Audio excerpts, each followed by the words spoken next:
Now, the amount of documentation which is required will go up as well, because the BCBS committee has specifically defined a certain set of documentation which will be required under the new FRTB guidelines.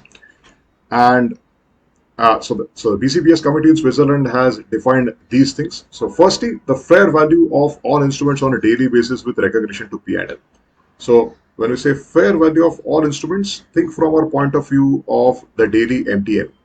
So this is the daily MTMing for every position which is sitting on the trading book, and that movement also should reflect as a part of the P&L. That is, this movement in MTM should be recognized as a part of the profit and loss account on an everyday basis for the bank. The bank should also have a board approved firm wide policy. Now we know that every bank will have a certain set of uh, enterprise wide risk policies, as we call it, which we also call as the board approved policies. So, as a part of the documentation requirement, the bank should have a board approved firm wide policy for overall management of the trading book, and uh, also a certain policy which will specifically explain how to assign instruments to banking and trading.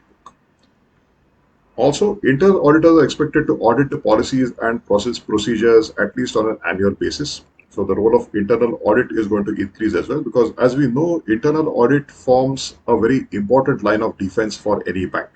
So it's very important that internal auditors are also on top of things and they know the way in which the board policies are, whether they are being followed or not being followed.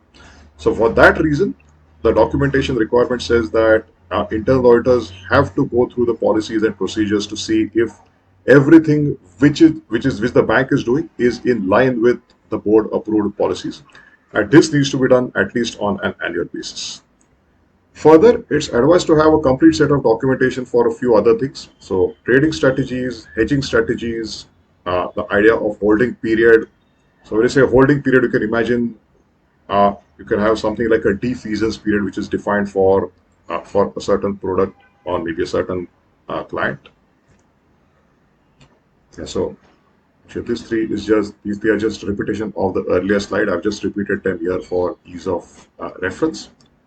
Also, what kind of actions will be taken whether there are limit breaches? Now, we know the idea of limit breaches. So many of us who might have worked on uh, roles in risk management, especially market risk or credit risk kind of things, there is something which we call as idea of limit breaches, or this is related with the idea of limits monitoring. And the main idea behind limits monitoring is to measure your exposures to the counterparty. So you try to figure out what's the exposure to a certain counterparty and you set a threshold. So as a part of the board approved policy, there will be a certain threshold which will be defined in the board approved policy. And but every now and then there can be certain breaches which can happen on the threshold. So if those kind of breaches happen, then what are the actions to be taken? Also, documentation on daily MTMing for the book, any kind of external validation of MTMs, which may be done by independent consultants or even independent teams within the bank as well. So, generally, one would observe that for this, you have so banks generally already have a policy for this, but the FRTB just mentioned this once again. So, generally, for this, you have something called as a model validation policy, which will be defined. For limits or for definition of limits, there is one policy which we call as the bank risk policy, which gives us the idea or which gives us a table of what would be the limits which are defined.